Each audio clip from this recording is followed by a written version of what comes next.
एक जंगल में एक कौवा, चूहा, कछुआ और हिरन रहते थे। वो दोपहर चारों झील के पास इकट्ठा होते और एक दूसरे को किस्से सुनाते। एक दोपहर हिरन नहीं आया। उसके दोस्त समझ गए कि वो किसी मुसीबत में है। कौवा जंगल के ऊपर उड़कर हिरन की तलाश करने लगा। वो परेशान होकर वापस आया और बोला, हमारे दोस्त को एक शिकारी ने पकड़ लिया है, हमें उसकी मदद करनी होगी। चूहा, तुम जाल कुतर हिरन को आजाद कर दो। कौवा चूहे को अपनी चोंच में उठाकर उस जगह ले गया जहां हिरन बंदी था। चूहे ने जाल कुतर दिया और हिरन आजाद हो गया। उन्हें हैरानी हुई कि कछुआ धीरे धीरे चलते हुए उनकी तरफ आ रहा था। तभी शिकारी वापस आ गया। चूहा भागकर बिल में छुप गया। कौवा उड़ गया और हिरन दौड़कर दूर चला गया। शिकारी को कछुआ दिखा और उसने कछुए को पकड़ लिया।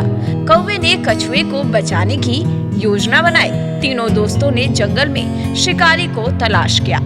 हिरन निर्जीव सा होकर एक जगह लेट गया और कौवा उसके ऊपर बैठ गया। जब शिकारी ने उन दोनों को देखा तो उसे लगा हिरन मर गया। उसने कछुए का जाल वहीं छोड़ा और हिरन की तरफ भागा। चूहे ने धीरे से जाकर कछुए का जाल काट दिया। कछुआ जाल से निकलकर तालाब में जाकर छुप गया। चूहा बिल में छुप गया। कौवा ने हिरन को इशारा किया। हिरन उठकर भाग गया और कौवा भी उड़ गया। ये देखकर शिकारी हैरान रह गया। फिर वो वापस कछुए के पास आया तो देखा कि उसका जाल कटा हुआ है और कछुआ भी गायब है। निराश होकर शिकारी घर वापस चला गया। कछुआ और हिरन ने अपने दोस्तों का धन्यवाद किया। तो दोस्तों, इस कहानी से हमें नैतिक शिक्षा यही मिलती है कि सच्चे दोस्त मुसीबत का सामना मिलकर करते हैं।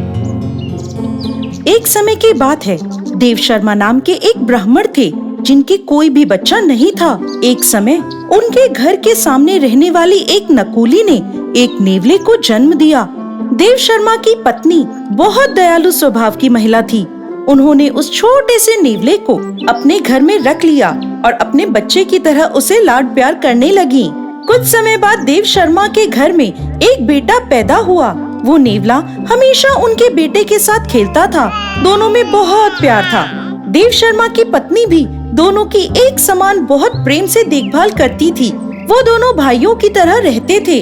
समय के साथ वो नेवला और देव शर्मा का बेटा दोनों बड़े होने लगे।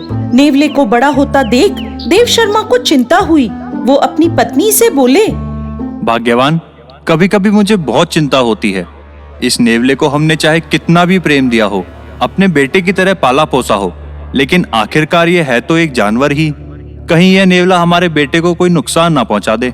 इसी बात से मैं थोड़ा चिंतित रहता हूँ। आप व्यर्थ ही चिंता कर रहे हैं। इसे बचपन से हमने अपने बच्चे के साथ पाला है। ये इसे कोई भी नुकसान नहीं पहुंचाएगा। क्या पता, जानवर ही तो है, कब क्या करे कोई नहीं कह सकता। मैं तो बस अपने बेटे को लेके थोड़ा चिंतित हूँ।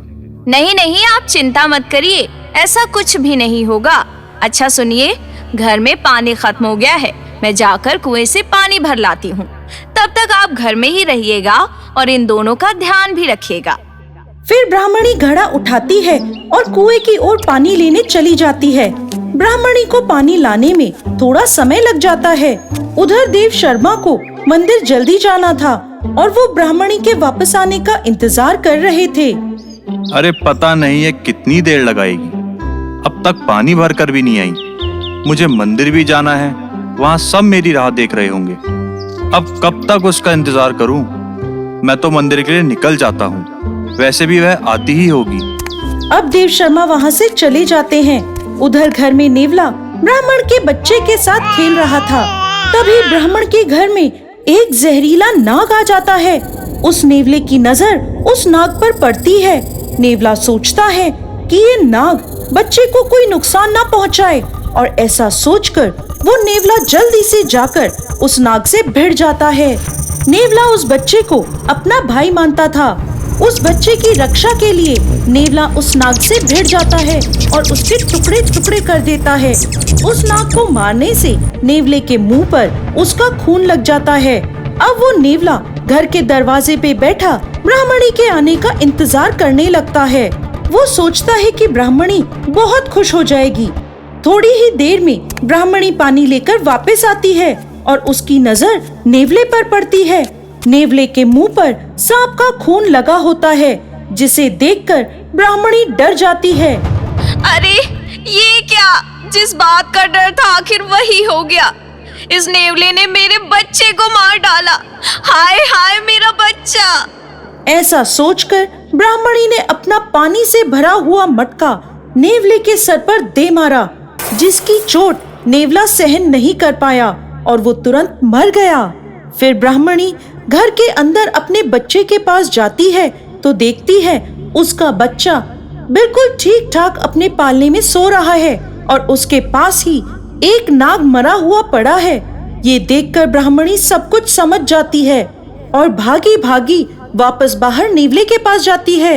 हे भगवान, ये मैंने क्या कर दिया, ये मैंने क्या कर दिया। मुझे क्षमा करो भगवान, मुझे क्षमा करो। मुझसे बहुत बड़ी भूल हो गई। इसने तो मेरे बच्चे की जान बचाई और मैंने इसे ही मार दिया। ये मैंने क्या कर दिया। अरे ये क्या अनर्थ हो गया।